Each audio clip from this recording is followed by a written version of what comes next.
Good morning, everybody. We are at 11:30, so we're going to kick off the town hall.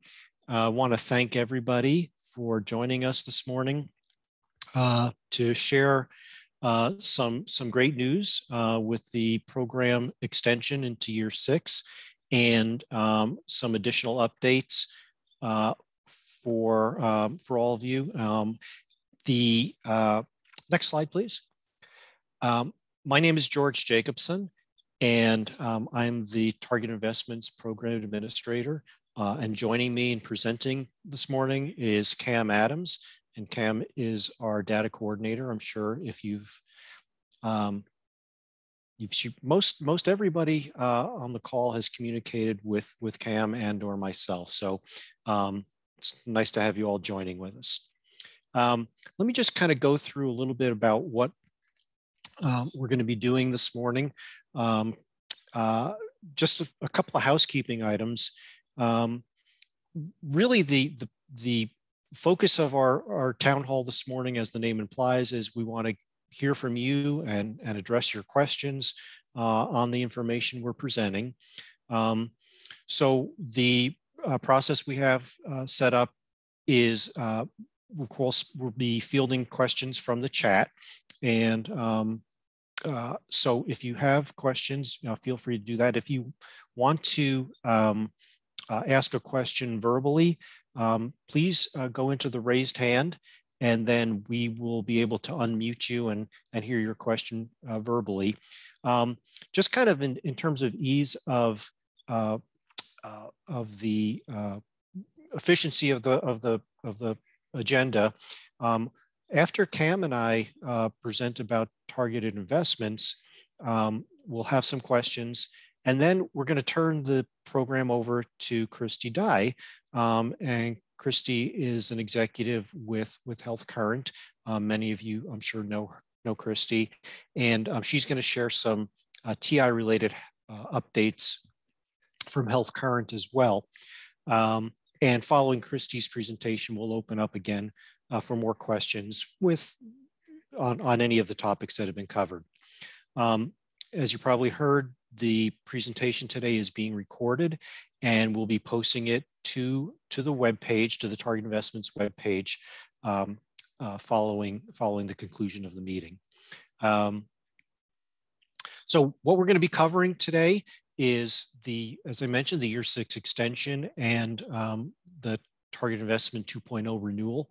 And I think for those of you who are certainly participants, and even for those who maybe just subscribe to our newsletter, probably a lot of the information we're going to present you've already become familiar with. But as I said, we want to certainly give the opportunity for questions. We'll do a little bit of update on things related to TI 1.0, the original. We'll get some questions. Excuse me. Christy Dye will do the Health Current update, and then we'll open up for questions again. So, all right. So next slide, please. So again, I think most of this information is going to be familiar to many or most of you. We were thrilled to get the approval from CMS that the program has been extended into year 6. And for those of you that are current participants, no application is needed. We are assuming that you are continuing unless you've essentially notified us otherwise.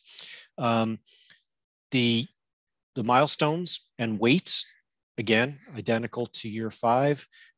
Attestation process and requirements, that whole system will be the same, and will be available into early 2023 for year 6. The QIC sessions will continue starting up again in January, although we've been working with the ASU team, and we'll be providing some resources in support of all your efforts in the interim between now and January. And again, based on our discussions with CMS, the anticipated total funding for the program in year 6 is anticipated to be $50 million, as it was for year 5. Next slide. So the performance measures, as I indicated, will continue to be administered by the ASU cheer team, and we will use the same process and methodology for establishing targets that we did for years 4 and 5, of course the cloud hanging over all of us is the public health emergency, and based on kind of how things proceed with that, we'll certainly take that into consideration as we have for years 4 and 5 into setting targets. And we anticipate having those targets out to you early in 2022. Really important, I think, is the continuation of technical assistance from ASU into year 6. And Cam and I have had some pretty extensive discussions with the ASU team, and I think they're really going to even enhance further the support that they make available to the TI participants. And one of the things central to that is a set of best practice guides that'll be made available shortly. And those best practice guides are really kind of a synthesis of a lot of the information that's been shared through the QIC sessions, in addition to some additional resources that we've put together with the ASU team. Okay, next slide. So I guess the question that we all had as we were having our discussions with CMS was, okay, well, we are thrilled that there is a year 6 extension, but what is the status of the 2.0 renewal proposal that's been submitted? And really, let me just kind of indicate at this point that the Access leadership, Director Snyder and others really emphasized the point with CMS that if there was to be a 2.0 renewal, it was really critical that there not be a gap. And CMS, I think, agreed with that. And that really, I believe, was really significant to them approving the year 6 extension. What CMS has indicated to us is that much like the rest of the 1115 waiver proposal from Access, the 2.0 renewal proposal will be considered over the coming, well, now 11 and a half months prior to October 1st of 22. And if approved, the 2.0 renewal, TI renewal, will run for 5 years from October 22 through September of 27. So, so that was great news. We were hoping that would be the case, that it wouldn't be less than 5 years, but that is CMS's intent. One thing that's a little bit behind the scenes, and some of you may not be aware of, but throughout the course of the program, we've also been accountable to CMS. We, Access, have been accountable to CMS for certain statewide measures. And the importance of these measures are that to the extent that they're not met, CMS has the ability to reduce the aggregate funding available for the program. So it's really important to all of us. And I think we've talked about that in previous discussions, but those measures are, again, under discussion and negotiation with CMS as we speak. And we have a couple of months to work on that with CMS. Again, we anticipate if and when the renewal is approved, that we'll continue to work with ASU and have that support through the QIC available to both cohorts, to the cohort that are new to the TI program, and then also for those who have completed 1.0 and are moving on to the new program going forward. That's correct. So I see from Melissa Levine the question about year 6. Correct. Year 6 is, I guess, the easiest way to to think about it is that year 6 is part of 1.0. If approved, 2.0 will be 5 years starting October 1st of 22. Okay, I'm going to turn it over to Cam now for the next slide. Thank you, George, and thank you, Alexa, for moving it on. So current TI 1.0 requirements and updates. So the year 4 incentive payments, we are finalizing those calculations now, and we expect to notify participants, as we always do each year, of their expected payment amount per health plan at the early part of December. And we expect participants to receive those payments through the MCOs towards the end of December. So keep an eye out for that. Year 5 attestation portal. We've received a lot of questions on the IPAT scores. The IPAT scores will need to be submitted through or with attestation when we have the year 5 attestation portal available. We expect to have that online early next year. Please stay tuned to emails, newsletters. We'll make sure that everybody is notified. We'll reach out to anybody that hasn't attested as we get closer to deadline. But as we do every year, we make sure that there's a long period for everybody to have that opportunity to attest. The IPAT scores do require, if you looked at the milestones, they do require that IPAT assessment as of the last day of the program year. So for year 4, that was September 30th, 2020. And in year 5 attestation, which most of you have reached out on, we do have you assess your IPAT, your level of integration for each clinic as of September 30th, 2021. So hopefully you did do that. Please save those numbers, those IPAT scores, somewhere safe. You will need them when you submit attestation. You do not need to send us them earlier. We won't have anything, we can't do anything with them until the attestation portal is available. So appreciate you being on top of that, and please save them until the attestation portal is up and running. Last bullets here, health current. Christy Dye is about to speak here a little bit more about some updates with Health Current and their merger and some new functionality that they have. Just a reminder that if you do have any questions or you need some more technical assistance, to please contact your account manager. And we're going to get to mental health hospital alerts in just a second here. So I'll let Christy introduce that in just a minute. Alexa, if you would mind going to the next slide here. I just want to open it up for TI related questions before we get to the health current stuff. Any questions on anything that's been covered thus far or anything TI related? A reminder to raise your hand if you want to come off of mute, or you can submit your questions into the chat. Let's give it a couple minutes here, see what kind of questions we're getting in. And if we don't get anything in the next couple minutes, I'll kick it off to Christy early.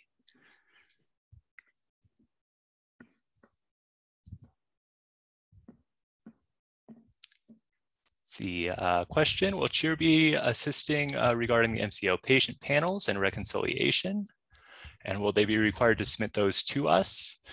So CHEER will continue doing the data harmonization with the participants as you reach out to them. So we do encourage participants, if you want to know more about who's being included in your denominator, to reach out to ASU CHEER, Stephanie Furness, Dr. Neil Robbins, Dr. Stephanie Furness, I should say as well, and the tipquick at asu.edu. They can definitely get those scheduled for you. They do help you kind of evaluate who's counted in your denominator from your assignment panel, who you thought was going to be attributed to you, who was attributed to you that you didn't think was going to be attributed to you, and all sorts of other categories. So really appreciate their help, and please reach out to them to continue that.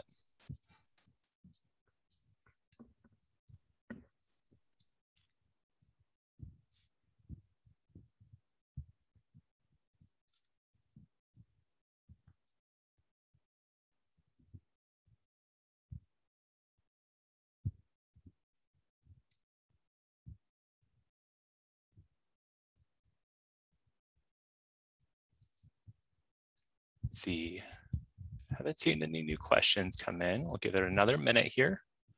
Reminder to put questions into the chat or raise your hand if you want to verbalize a question.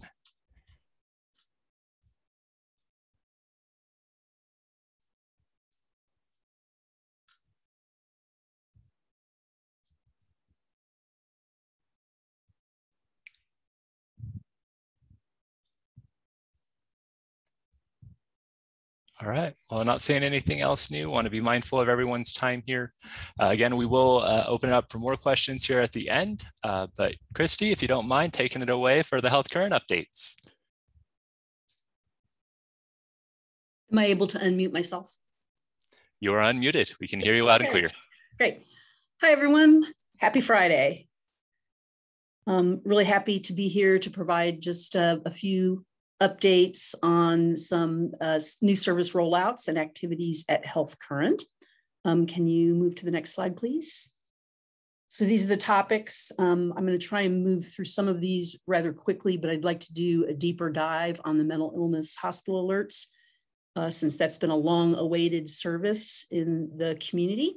So we're real excited to have that service now live. We'll also talk about some of the other new services that are either live right now through the HIE or coming, particularly the Strategic Medicaid HIE plan. And then I'd like to spend a little bit of time just on some new data types that are going to be coming into the HIE so that you know what to expect in the future in terms of expanded types of data available. And then we'll close by just briefly touching on the merger between Health Current and the largest HIE in the state of Colorado, known as Creo, and our soon-to-be fully branded new organization that's rising out of the ashes, just like Phoenix, called Contexture. Next slide, please. So the biggest news is the psychiatric hospital admission and discharge alerts.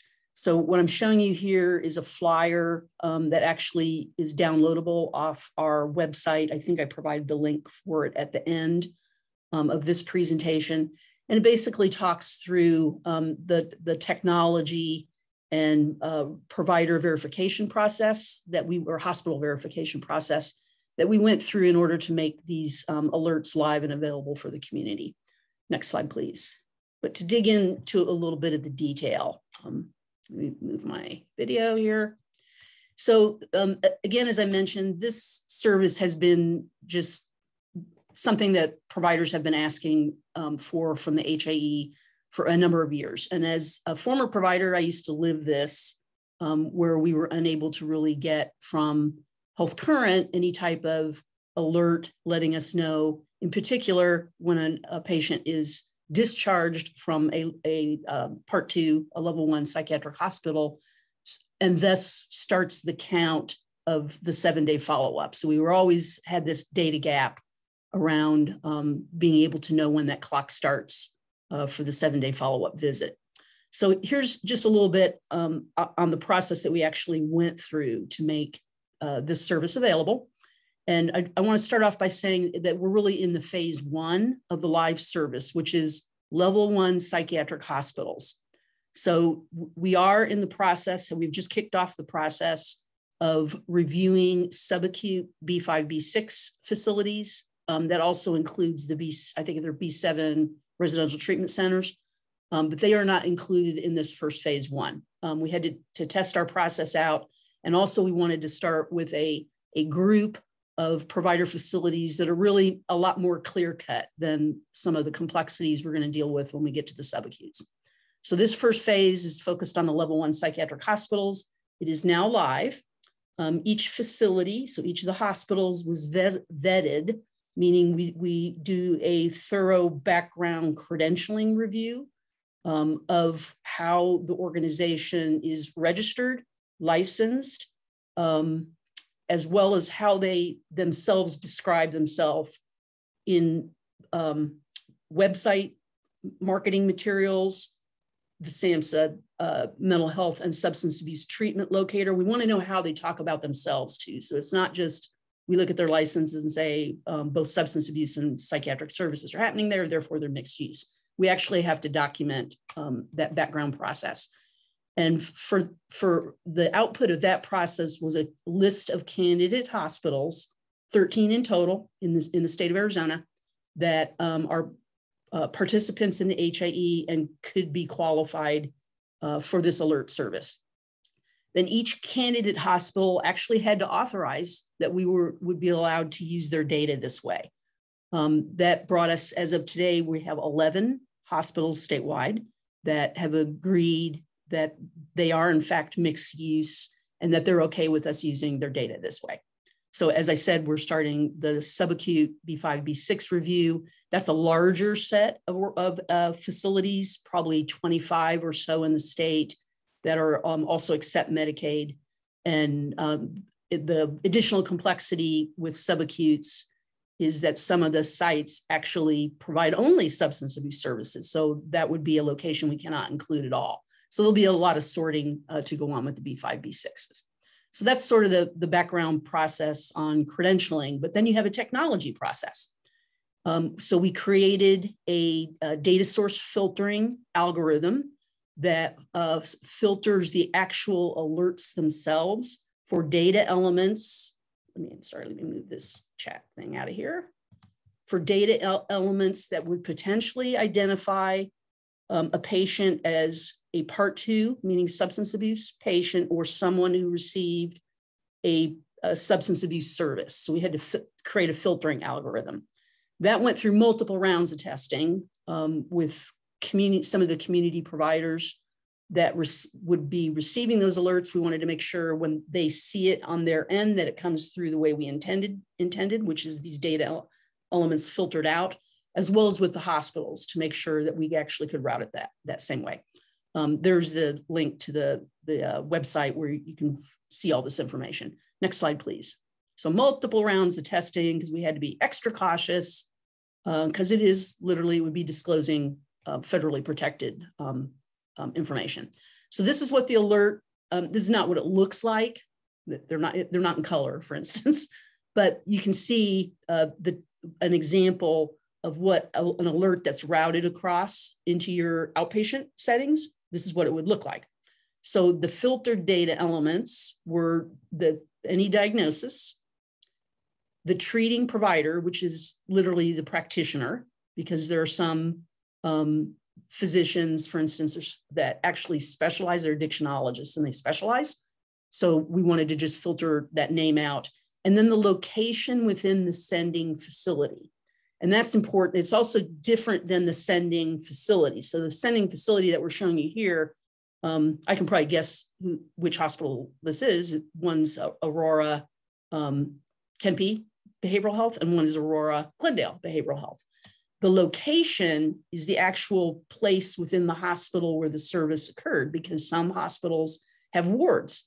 They might have an isolation ward. It's not uncommon to have a chemical dependency treatment ward inside an otherwise mixed use hospital. So we needed to strip that out so that you would never be able to know what that person was either admitted for or received while they were there.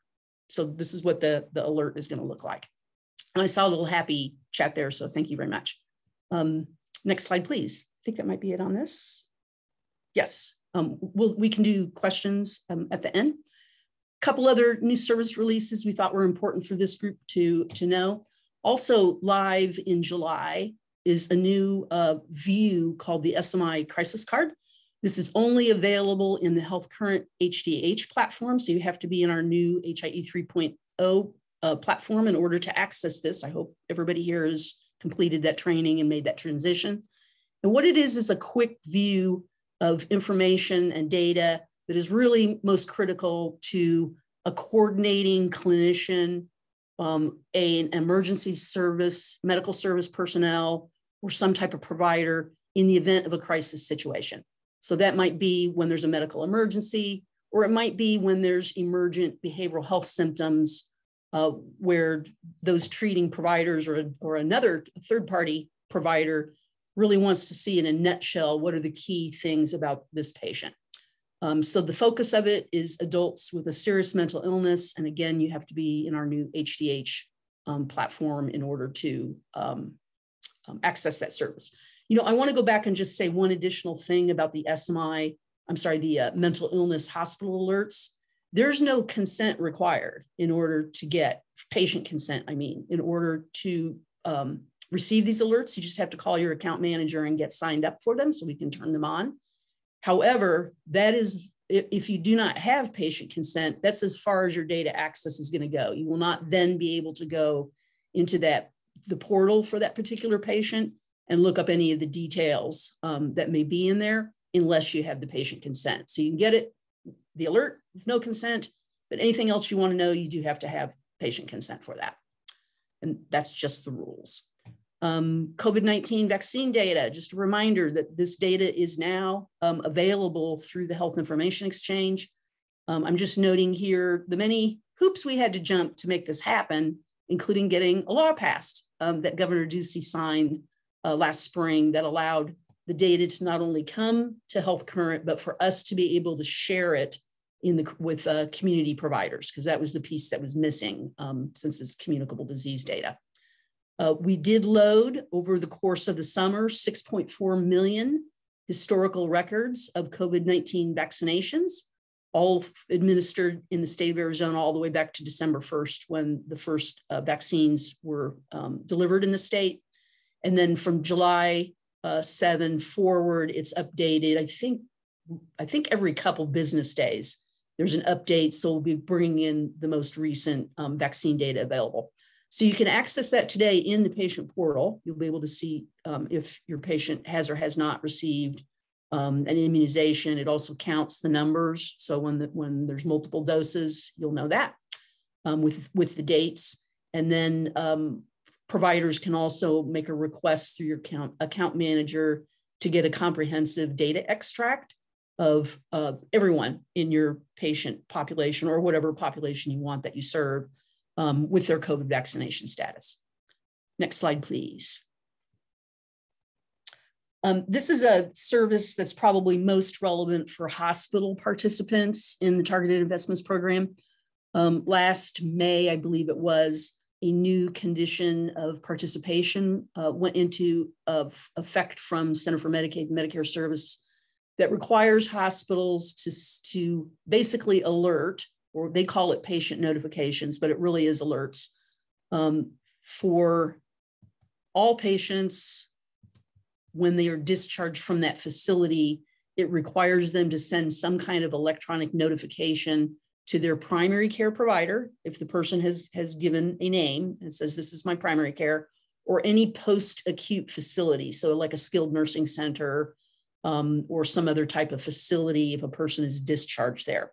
So what we did was kind of build this on the back of our current alert service with the hospitals, where we create I think this is done monthly, possibly every couple months, a report card for the hospital, really, that gives them the comprehensive list of every single provider that received an alert on their behalf through Health Current.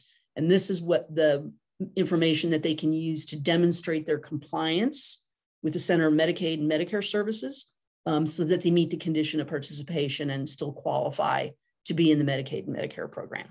So this was pretty cool. Next slide, please. And then just to round up the service end of this, we're actually engaged right now with Access and the Arizona Department of Health Services and a strategic consulting group that we brought on board to help facilitate this, to really develop a plan, a long-term, like a roadmap for HIE in Arizona as it relates to Medicaid and the public health departments, so county and state public health.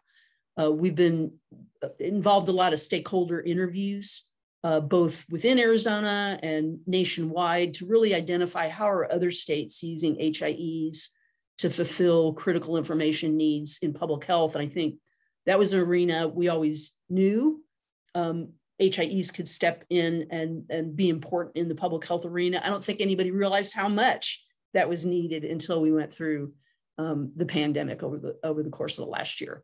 So we'll be coming up with a final set of priority use cases that Health Current will be building into our strategic plan for this upcoming year for development and release. So it's new types of alerts, new other types of services we could develop, some policy impacts, different systems to connect to. It has quite a diversity of strategies in it. Next slide, please. Okay, and then I just wanted to touch real briefly on new data sets that are being added to the HIE and will be available to you. Next slide. The first one, oh, I'm sorry, just a little bit of background on where we are, because this is always good to know how we're growing. This is our enrollment data as of September 20th. We have 968 organizational entities that are participating in the HIE. So that, of course, like Banner Health System with tens of thousands of providers is one organizational entity. So this is a really large network. We have data available on over 20 million patients, mostly from Arizona. So we have some winter visitors as well. And then this just shows what we're delivering in terms of over 10 million alerts every single month, how many patient records are being accessed, 278 data sources, organizations sending us data into the HIE. Next slide, please. And I think this is just the year-by-year growth in data suppliers. Next slide, please. Claims. We've actually been working over the course of the last, I think we kicked this project off in March with all the ACC health plans to create a consensus document to support an initiative where they will submit claims into the HIE. And the purpose of this initiative really is to be able to fill in clinical data gaps. So one, interesting, probably highly valuable, but missing piece of information that will not be coming on the claim is the pricing. So we agreed right from the start, pricing was not part of this. We really wanted the partnership of the health plans to send us their claims data. And what this really gives us is the ability to show much more comprehensive patient data, clinical patient data, from providers who aren't actually even participating in the HIE, but they serve Medicaid members and they're billing for it. So the idea is to fill in clinical data gaps by using procedures for, say, a prescription order that was filled. So now you when you have the claim, it actually was filled, not just ordered, and you would have the name of the med and the dose and the formulation and the date and the patient. So that would be an example of how you use claims data to fill in data gaps. Next slide, please. So that's coming. And then, of course, our social determinants of health closed loop referral system, which now has a name. It's called Community Cares. So you won't be hearing us say SDOH CLRS too much longer.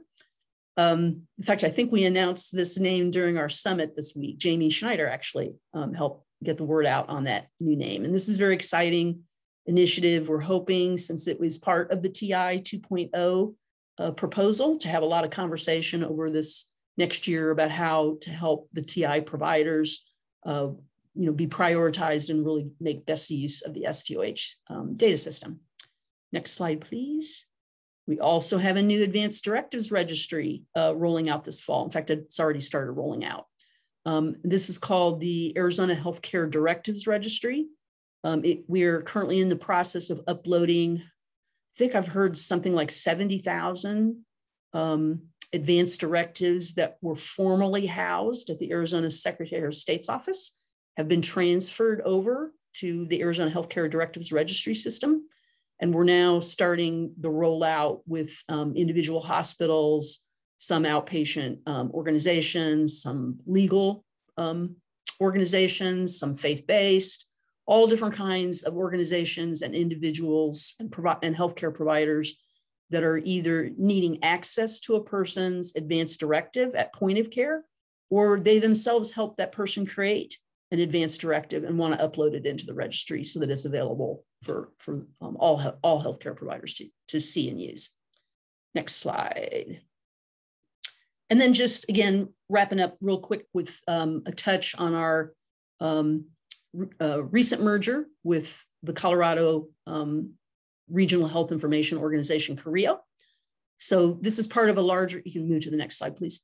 This is part of a larger national movement around health information exchanges becoming more cross-state and regional. We were one of the first to do this, and actually there's at least 3 or 4 that have followed in our footsteps just over the course of the last year. And why this is important is because nationally, HIE really is changing. The landscape is really changing. When you're working with technology, you get far better economies of scale if you have a smaller number of HIEs that cover broader population sets. So not today and probably not next year, but in the soon-to-be future, we'll actually have a combined HIE application or platform, as well as that expanded population set covering both Arizona and Colorado for healthcare providers in Arizona or either state to be able to access, because we know patients don't, or people don't stay within their state lines. They go other places and they get healthcare, and they have healthcare episodes and contacts. And you want to be able to get that information if you're the home treating provider to know what's happening with your person. So for Colorado, our business models are very similar. The geography and the cultures of the state are pretty similar. And so we really want to be able to leverage for Arizona to bring in some of the unique services that Colorado has developed in their state, and vice versa. Colorado is very interested in some of the unique services and programs that we've developed in Arizona. They have a particular interest in the Access DAP program, differential adjusted payment. So we already having many conversations with Colorado Medicaid about possibly launching a differential adjusted payment program there. I'm not sure that they're aware of TI, that will be coming. That will be coming. So we're just in a better position to, leverage our resources so we can keep costs low and then respond to this sort of changing environment of federal regulation around interoperability and sharing health information. Next slide, please. And this is just our name. And there's actually a really cool video on our website that I really encourage you to boot up and go see, because it's pretty neat. I think that's it. I think I saw a couple questions. So let's see. Next year, 6. Oh, that was for George. Shall I just go ahead and tackle these? George, are you okay with that? Yes, please, Christy. Thank you. Do you anticipate more than 11 mixed hospitals participating? So for the level 1 hospitals, we're actually continuing to work with the 2 that we already identified as candidate hospitals. Sometimes they just need extra time to think through from their own risk perspective, what it would mean to grant us permission to use their data this way. So we'll continue to work with them. Beyond that, there really are only 4 level 1 psychiatric hospitals in the state of Arizona that are not in the health information exchange. 2 of those are relatively new. They opened during the pandemic, like in 2020 and early in 2021.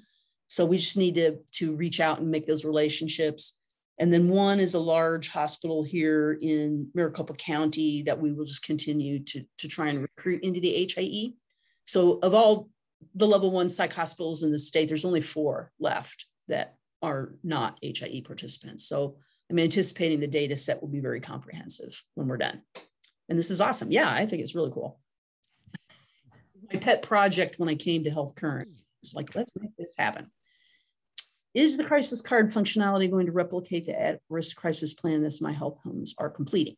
No, it will not, Joel. It's actually data elements. So it's like patient name, assigned behavioral health provider. So you know their clinic what clinic they're with and the address of the clinic and who the psychiatrist is, who their PCP is, whether they're danger to self, danger to others. If there's a court order in place, it's more just data elements so that you can have a quick read view. As part of differential adjusted payment, we also this fall completed a set of SMI data elements that will be required for submission. If you are in the DAP program and want to continue to be paid, those will be required as of next spring. We're just waiting for the final blessing from Access on the data elements that were selected. And one of those is attaching the document for an at-risk crisis plan, if that's available. So it'll be in the HIE, just not part of the crisis card. And it's not duplicative of the crisis card, I think, more importantly. Will this recording be available? I'm assuming it's true. We're still not up on the new 3.0 platform. I seem to.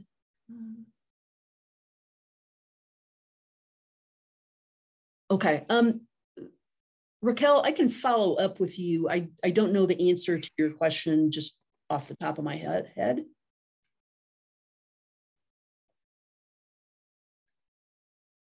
Have you, but I guess my first piece of advice would be to reach out to your account manager.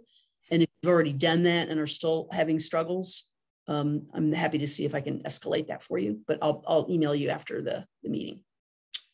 The vaccine data from ACES only, or would it include data? From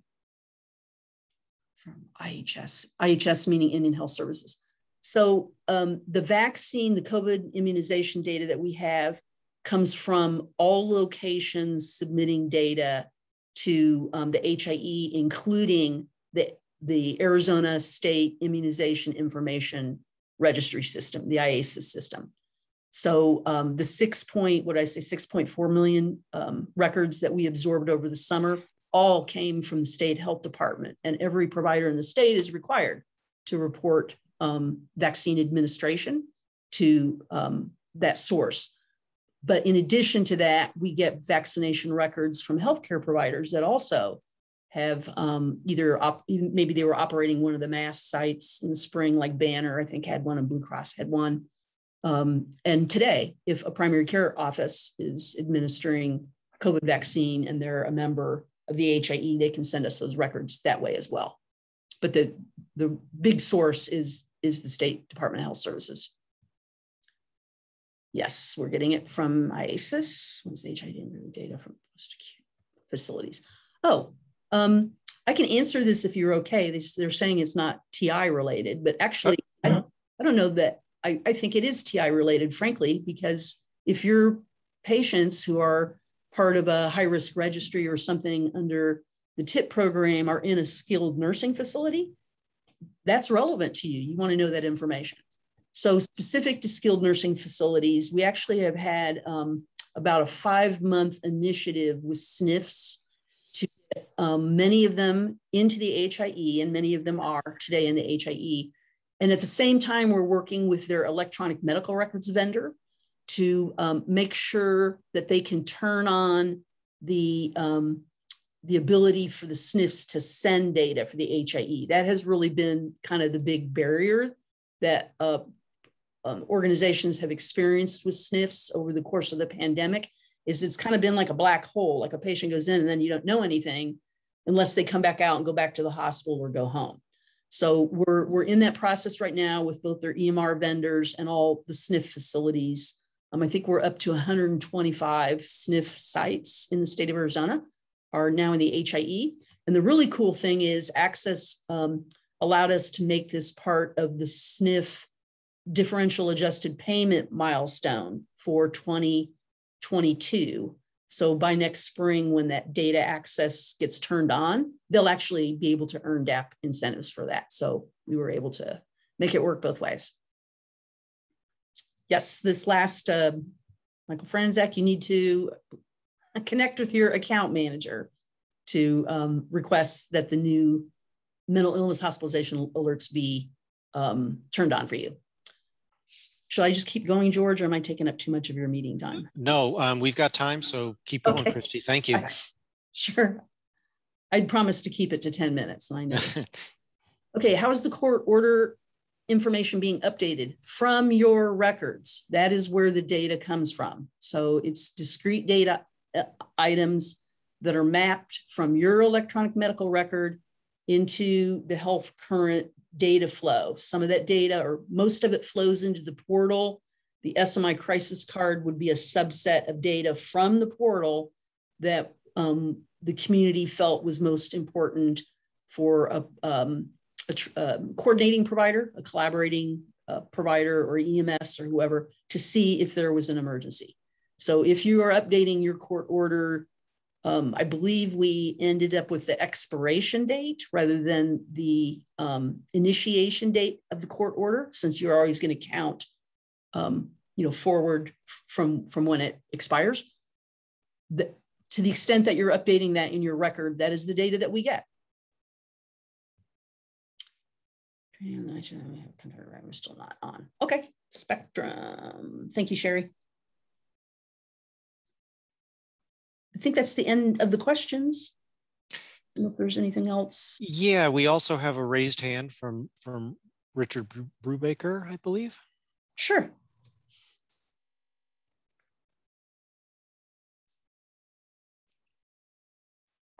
Do I see that? Is it not chat? Richard, I will ask you to unmute now. And if you accept, you should be able to speak.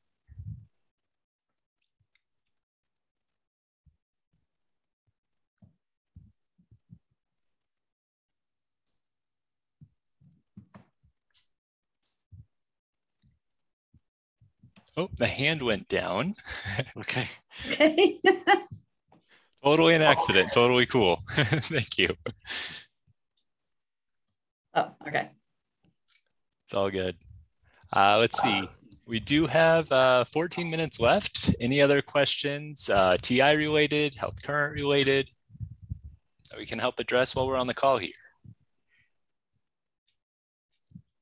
One other quick note to update, and Christy, thank you so much for that update. Really great information. I think a lot of folks are really excited about the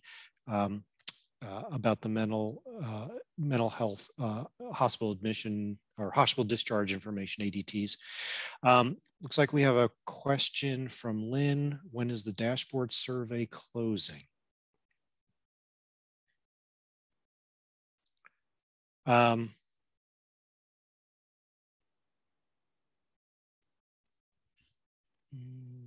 Cam, help me out with that. Is that what ASU team has sent out? Yes. Let's see. I'm going to ask Dr. Furness to speak to that if she can. Let's see. Allow to talk. Stephanie, are you available to answer that?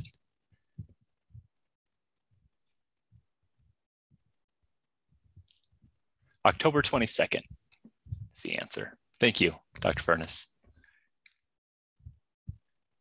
Okay, we've got a question from Diane from Bayless regarding health current new platform. Well, Christy, you can see it.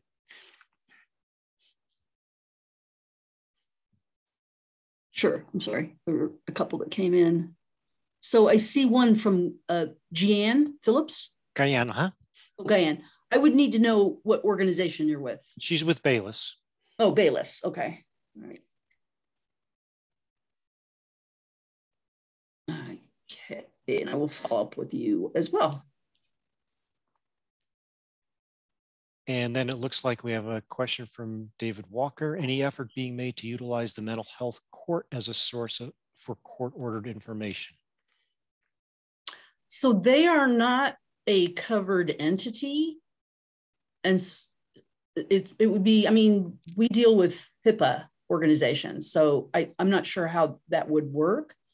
So we actually have the interface with healthcare providers because that's the data that we collect. So it's really about the data that's in your medical record since you're providing the care and treatment.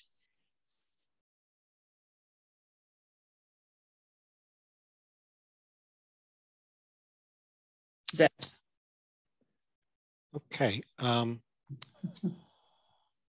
Other questions?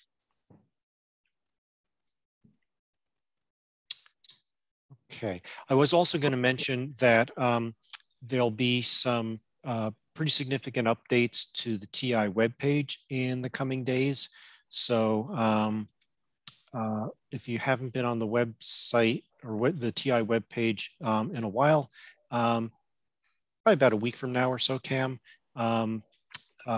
you might want to go back in, and we've kind of given it a little bit of a update and facelift, provided some more resources, a little more connectivity to the TipQuick site and so forth. So just to let everyone know about that.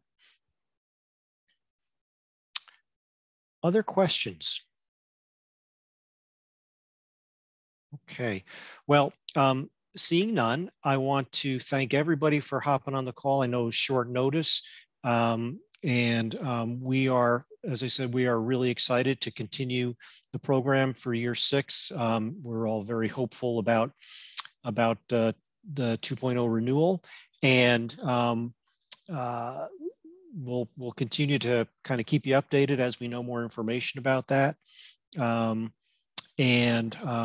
Really want to again express our appreciation to Christy for her update, and want to just shout out to Alexa. For those of you who've been in the program a while, you know Alexa Kumaya, one of our TI compatriots, offered and volunteered to assist us with the town hall today. So shout out to Alexa as well. And Cam, anything else that we need to touch base on before we sign off? So one last reminder that this presentation will be posted to both the TI website and the TipQuick website. So stay tuned for that in the next week or so. And that the contact emails are listed for Christy here on the screen. Ours are on an earlier slide on the PowerPoint. So if you do have any other follow-up questions after this meeting, we will still tend to them. So just let us know, and we'll get back to you as soon as we can. Okay, well, with that, again, have a great afternoon and enjoy your weekend. And thanks for joining us today. Bye-bye.